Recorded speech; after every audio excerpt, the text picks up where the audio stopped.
Oi gente, de volta com você de novo, que bom.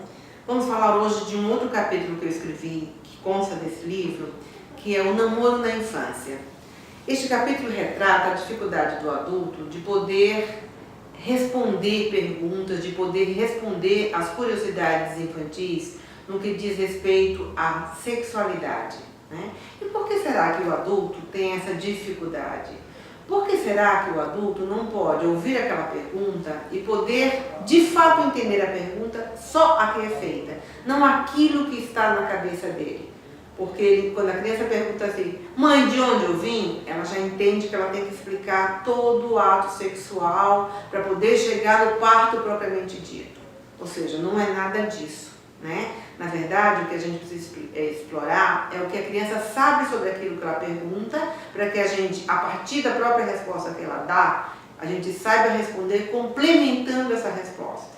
Quer ver um exemplo do que eu estou falando? Certa vez, uma mãe aqui no consultório chegou e disse assim que ela estava na cozinha, atarefada, com múltiplas coisas por fazer, a criança almoçando à mesa, era um horário rápido de ir para o colégio. Ela disse assim, mãe, o que é virgem? E aí a mãe se pôs a responder, ela cobrando uma explicação dantesca, né, do conceito de virgindade. Depois que a mãe falou milhões de coisas, a criança disse assim, hã? Então mãe, o que é extra virgem? Ou seja, a criança estava lendo o rótulo do azeite que estava sobre a mesa. Percebe, né? Como é a cabeça do adulto que torna aquela consideração que a criança está trazendo como algo tão maior, e isso muitas vezes pode confundir ou pode fazer com que a criança se torne ainda mais desabastecida de informação daquilo que ela está buscando. Então esse exemplo do azeite, do ser virgem, do que é virgem e do que é extra virgem, traz muito claramente a importância da gente saber o que é que a criança sabe sobre a sua pergunta ou o que é que ela não sabe, para que a gente possa de fato alinhar uma resposta a partir do universo infantil.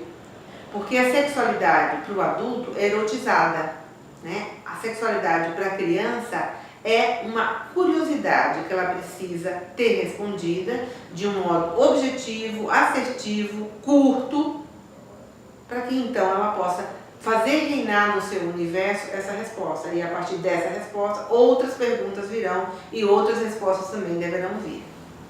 Uma das partes que eu também retrato lá no capítulo é falando dos programas ditos infantis, né? Por que ditos infantis? Porque na verdade há um grande apelo sexual mesmo nos programas infantis, né? São as coreografias, são as letras das músicas, as crianças estão desde muito cedo pintando seus cabelos, tendo mechas azuis, pinks, etc.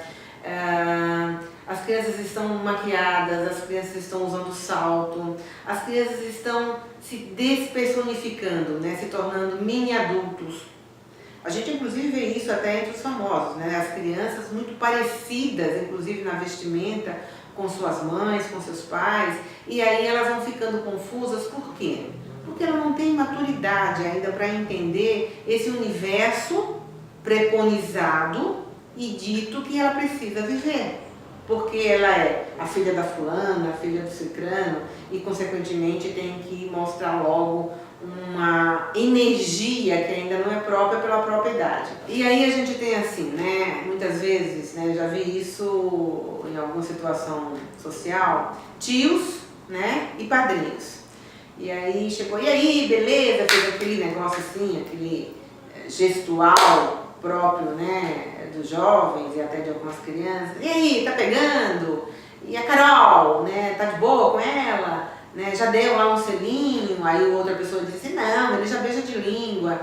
Enfim, são maneiras de precocizar comportamentos que é do universo adulto, é do universo da erotização, cujo foco a criança ainda não tem.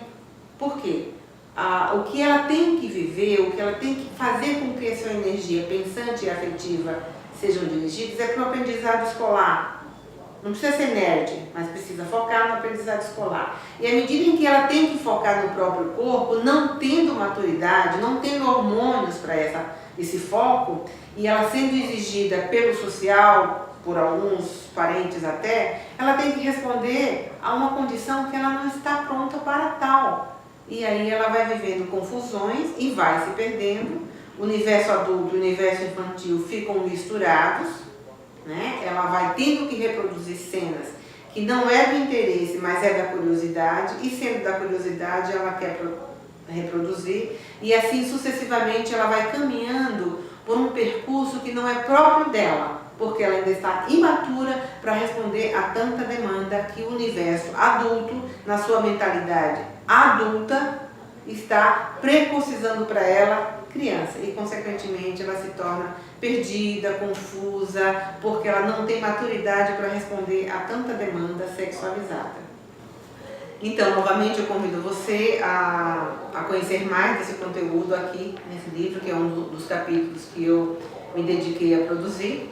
Por trás dos fatos, a psicanálise pode explicar, que está à venda na Livraria Cultura, do Bourbon Shopping, Perdizes, São Paulo. Se porventura você não tiver esse acesso, contate conosco, que nós faremos essa providência. Assim como também você poderá também contatar conosco em função desse tema, para que você possa sugerir na escola do seu filho. Muito obrigada, nos veremos na próxima semana, onde a gente volta ao formato de perguntas e respostas, e dessa vez é a pergunta de uma, vamos dizer assim, adolescente, uma garota de 18 anos, que pede esclarecimento sobre o tema depressão, considerando o que ela está vivendo. Muito obrigada, até lá!